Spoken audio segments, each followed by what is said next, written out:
Kita sering banget kan ya dengar berita soal angka kemiskinan di Indonesia turun sekian persen. Tapi, pernah kepikiran nggak sih gimana caranya angka itu muncul? Siapa yang nentuin kalau seseorang itu masuk kategori miskin atau enggak? Yuk kita bedah bareng-bareng mesin di balik angka-angka ini, biar kita paham betul gimana kemiskinan itu diukur di Indonesia. Oke, jadi semuanya itu dasarnya dimulai dari satu filosofi inti yang dipakai di Indonesia, pendekatan kebutuhan dasar. Anggap aja ini sebagai fondasi dari semua perhitungan yang akan kita bahas. Ini adalah cara pandang utama kita buat ngelihat apa sih itu kemiskinan. Artinya gini, kita itu nggak ngelihat kemiskinan dari berapa banyak uang yang masuk sebagai pendapatan. Bukan itu. Tapi dari kemampuan seseorang untuk mengeluarkan uang demi memenuhi kebutuhan pokoknya. Jadi intinya kalau seseorang secara ekonomi nggak sanggup memenuhi standar hidup minimum, ya buat makan dan kebutuhan dasar lainnya, dia akan dikategorikan sebagai miskin. Nah, tentunya buat ngukur ketidakmampuan ini secara objektif, kita butuh alat ukur dong. Kita butuh semacam, ya penggaris lah ya, yang kita sebut sebagai garis kemiskinan atau disingkat GK. Inilah patokan yang jadi pemisah mana yang miskin dan mana yang tidak. Garis ini tuh punya dua komponen utama. Pertama, ada garis kemiskinan makanan atau GKM. Kedua, ada garis kemiskinan non-makanan, GKNM. Gampang kan? Tinggal dijumlahin aja nilai rupiah dari dua-duanya. Dan dapet deh garis kemiskinan totalnya. Nah, ini dia patokan kuncinya. Komponen makanan atau GKM itu dihitung dari berapa sih duit yang dibutuhin buat dapat energi minimal 2100 kilokalori per orang per hari. Jadi, standar energi minimum biar bisa hidup sehat, inilah yang jadi acuannya. Oke, sekarang penggaris kita udah jadi nih. Terus gimana? Ya langkah pertama yang paling logis dan paling gampang kita hitung aja ada berapa banyak orang yang pengeluarannya ada di bawah garis itu. Nah, inilah yang kita kenal sebagai P0 atau Headcount Index. Angka inilah yang paling sering kita dengar di berita, persentase penduduk miskin. Jadi, P0 itu sesederhana menghitung berapa persen dari populasi yang pengeluarannya nggak cukup buat melewati si garis kemiskinan tadi. Coba deh, lihat gambar ini. Bayangin, garis lurus itu garis kemiskinannya. Nah, setiap orang yang ada di bawah garis itu, ya dia dihitung miskin.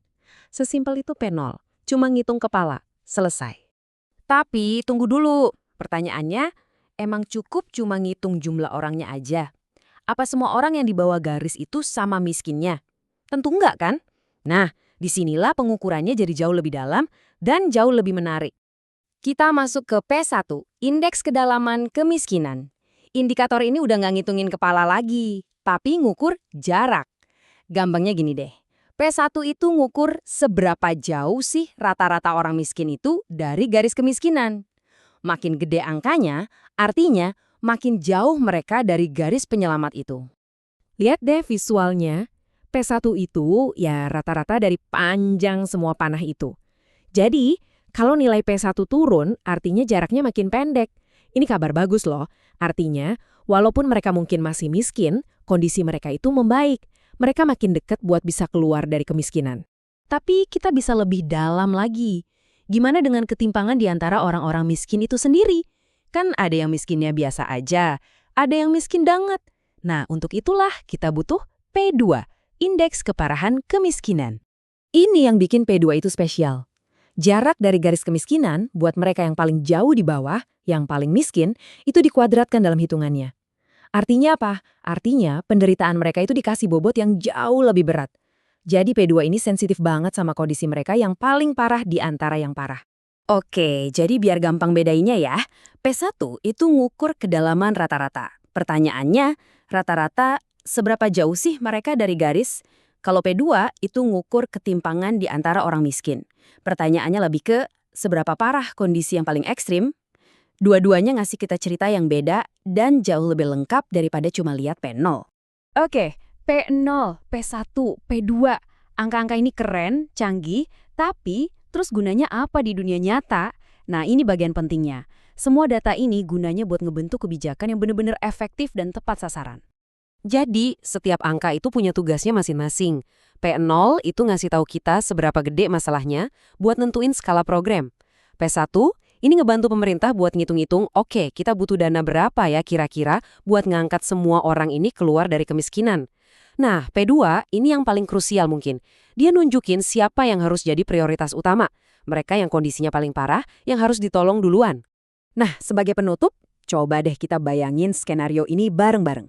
Pemerintah ngumumin kabar baik, angka kemiskinan atau P0 berhasil turun. Tapi, di laporan yang sama, angka P2 atau indeks keparahan justru naik. Apa artinya? Ini bisa berarti kebijakan kita mungkin cuma berhasil nolongin mereka yang udah deket sama garis kemiskinan. Tapi di saat yang sama, mereka yang paling miskin malah makin ketinggalan, makin parah kondisinya. Ini bukti nyata kalau kita nggak bisa cuma lihat satu angka aja. Jadi pertanyaannya buat kita semua, kebijakan kayak gimana yang harusnya kita rancang buat ngatasin dilema yang rumit ini?